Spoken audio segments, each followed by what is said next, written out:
Yeah Kamboj గారు ఒక్క నిమిషం. కార్తిక్ గారు కూడా జాయిన్ అయ్యారు కాంగ్రెస్ పార్టీ తరఫున. కార్తిక్ గారు నమస్తే. నమస్తే సార్. ఇచ్చిన హామీలు అట్లాగే ఉన్నాయి, మేనిఫెస్టో హామీలు అట్లాగే ఉన్నాయి, యువతకు ఉద్యోగాల విషయంలో అట్లాగే ఉన్నాయి, స్కూటీలు తులం బంగారాలు అట్లాగే ఉన్నాయి. గ్రామ పంచాయతీ ఎన్నికల్లో మీరు అనుకున్న స్థాయిలో ఊహించిన స్థాయిలో రాలేదు. తో పాటు రేపు పొద్దున అటు రిజర్వేషన్ల అంశం ఇంకా పెండింగ్లోనే ఉంది. దానిపైన ప్రభుత్వానికి ఇంకా ఏం క్లారిటీ లేదు, ఎందుకంటే కోర్టులో ఉంది. అసెంబ్లీలో చర్చించిన తర్వాత దానిపైన నిర్ణయం తీసుకుంటామన్నారు స్థానిక సంస్థ. ఈలోపే మున్సిపల్ ఎలక్షన్స్కి సిద్ధమవుతున్నారు. సో ఇచ్చిన హామీలు అట్లాగే ఉన్నాయి. ఇందాక కాంబోజ్ వెంకటేశ్వర్లు గారు కూడా కొన్ని పాయింట్స్ లేవనెత్తడం జరిగింది. రుణమాఫీ పూర్తి స్థాయిలో కాలేదు. At the same time Rythu Bharosa ఇంకా 4 పెండింగ్లోనే ఉన్నాయి. నిరుద్యోగులు ఇబ్బందులు పడుతున్నారు, జాబ్ క్యాలెండర్ లేక. ఇన్ని సమస్యలతోటి మున్సిపల్ ఎన్నికల్లో ఎంతవరకు కాంగ్రెస్ పార్టీ సేఫ్ జోన్లోకి వస్తా అనుకుంటున్నారు, ఎంతవరకు గెలుస్తా అనుకుంటున్నారు?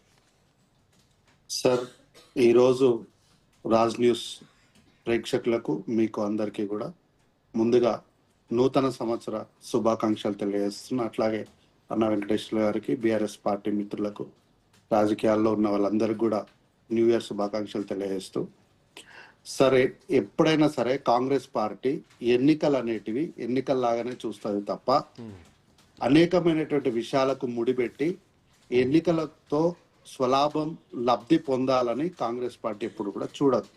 అయితే ఈ రోజు ఇంతకుముందు అన్నేదో మాట్లాడు ఎన్నికల కోసమే కదా సెక్యులరిజాన్ని పక్కన పెట్టేసి కాంగ్రెస్ అంటేనే ముస్లిం, ముస్లిమ్స్ అంటేనే కాంగ్రెస్ అని జూబ్లీస్ ఎన్నికల్లో మాట్లాడారు. అది ఎన్నికల కోసమే కదా.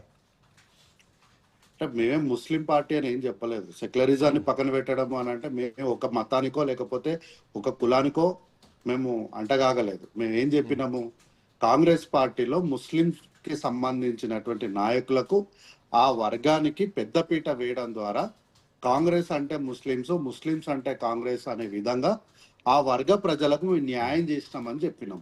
మేము న్యాయం చేసినాం అన్న పదాన్ని విడిచిపెట్టి ఈ ముందు 2 మాటల్ని పట్టుకుంటే దాన్ని ఎవరం ఏం చేయలేము. ఆ రోజు మాట్లాడిన ప్రతి మాటను కూడా అక్కడ ఉన్నటువంటి ప్రజలు విన్నారు. ఎన్నో సర్వేలు, ఎంతో మంది కాంగ్రెస్ పార్టీ ఈ ఎన్నికల్లో ఓడిపోతుంది అని అన్నారు. కల్వకుంట్ల తారక రామారావు గారు ఈ ఎన్నిక అనేది 4 లక్షల మంది ఎన్నికలు, 4 కోట్ల మందికి రెఫరెండం, నాకు ఈ ప్రభుత్వానికి రెఫరెండం అన్నారు. మరి ఏమైంది? ఆ రెఫరెండంలో ఓడిపోయింది కదా కల్వకుంట్ల తారక రామారావు గారు. కాబట్టి ఇంతకుముందు అన్నగారు ఏదో మాట్లాడుకుంటూ 2026 గురించి ఏదో చెప్తుండు. 2026 అంటే 2 ఉప ఎన్నికల్లో గెలిచింది కాంగ్రెస్ పార్టీ. 0% కరప్షన్ గా ముందుకెళ్తుంది కాంగ్రెస్ పార్టీ. రానున్న మరో 2 సంవత్సరాల్లో 6 గ్యారెంటీలను పూర్తి స్థాయిలో అమలు చేస్తుంది కాంగ్రెస్ పార్టీ. ఇది దీనికి ఉన్నటువంటి నిర్వచనంగా మనం చెప్పుకోవాలి తప్ప గతంలో లాగా దళిత బంధు ఇచ్చి దాంట్లో మళ్ళీ 30% కమిషన్ కింద వాపస్ తీసుకునే పరిస్థితులు ఈ రోజు అదే వాళ్ళు ఓడిపోయారు.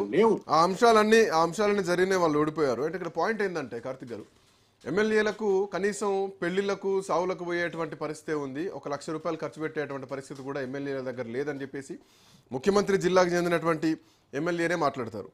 ఇంకోటి నిధుల లేమి, ఇంకోటి మున్సిపాలిటీల డెవలప్మెంట్ అట్లాగే ఉంది. సో ఎక్కడికక్కడ జిహెచ్ఎంసీ, ఈవెన్ హైదరాబాద్ జిహెచ్ఎంసీ పరిధి పెంచుతున్నారు, ఎన్నికల కోసమే పెంచుతున్నారు అన్నది రాజకీయ విమర్శ.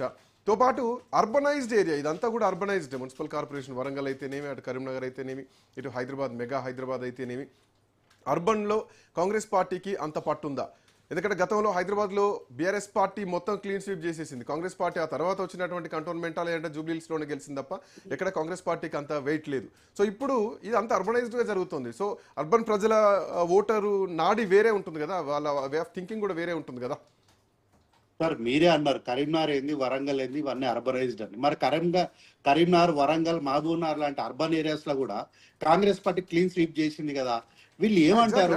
వీళ్ళు చెప్పేది ఒకటే, గ్రేటర్ హైదరాబాద్ 2 సంవత్సరాల తర్వాత ఏం లేదు. వీళ్ళు చెప్పేది ఏంటంటే గ్రేటర్ హైదరాబాద్ ఒకటే చెప్తారు. గ్రేటర్ హైదరాబాద్ లో ఏంది అంటే ఉన్నటువంటి ప్రజానికము, అసలు ఇక్కడ ప్రజానికం ఏందో మనము ఒక వారం రోజుల తర్వాత మళ్ళా నన్ను ఇదే ప్యానెల్లోకి తీసుకోండి.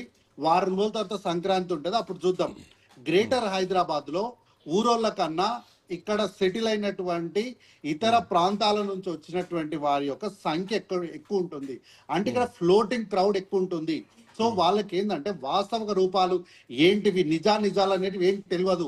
వాళ్ళకి ఎంతసేపు ఉన్న ఇన్స్టాగ్రామ్ లను, ఫేస్బుక్ లను, యూట్యూబ్ లను రంగురంగుల కళ్ళజోడ్లు, మంచి మంచి సూట్లు వేసుకొని ఫోటో షూట్లు దిగి మంచి మంచి హీరోయిన్ల పక్కన, హీరోల పక్కన, తారల పక్కన, సినీ తారల పక్కన, వాళ్ళ పక్కన నిలబడి ప్రీ రిలీజ్ ఈవెంట్ల మధ్యలో మాట్లాడిన వాళ్ళకే వాళ్ళు టెంప్ట్ అయి ఓట్లు వేస్తారు తప్ప, అంటే గతంలో వేస్తున్నారు తప్ప వాస్తవ రూపాలు ఏంటి అనేది ఇక్కడ ఫ్లోటింగ్ క్రౌడ్ తెలియదు.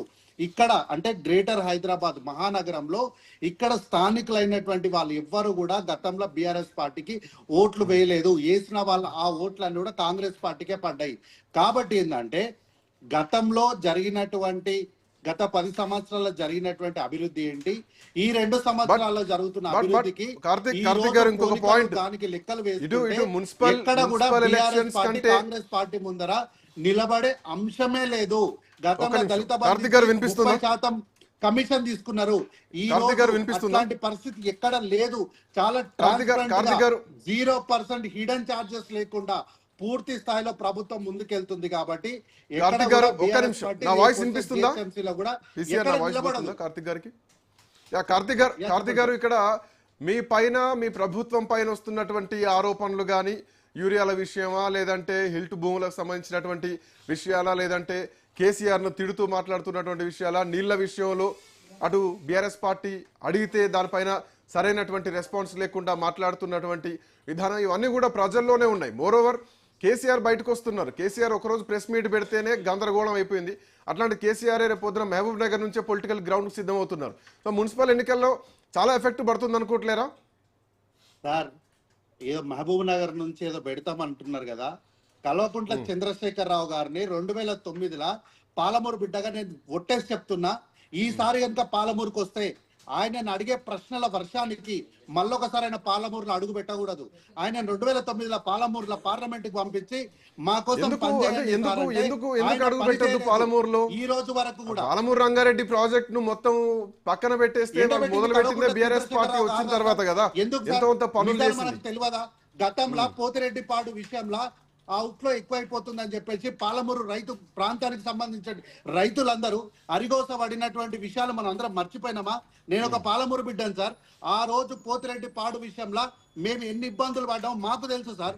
ఆయన పాలమూరు నుంచి పార్లమెంటుకు పోయి ఆ తర్వాత ఈ రాష్ట్రానికి పాలకుడైన పాపానికి పోతిరెడ్డిపాడు అవుట్లో పెంచి జగన్మోహన్ రెడ్డి గారు సాక్షాత్తు అసెంబ్లీలో చెప్పినారు కదా, ఆన్ రికార్డులో చెప్పినారు కదా. ఇంకేం కావాలి? నిన్నేదో హరీష్ రావు గారు ఏదో ఎవ్వరికి తెలియని విషయాన్ని రాష్ట్ర ప్రభుత్వానికి తెలియదంట, మీడియాకి తెలియదంట, ఎవరికి తెలియదంట.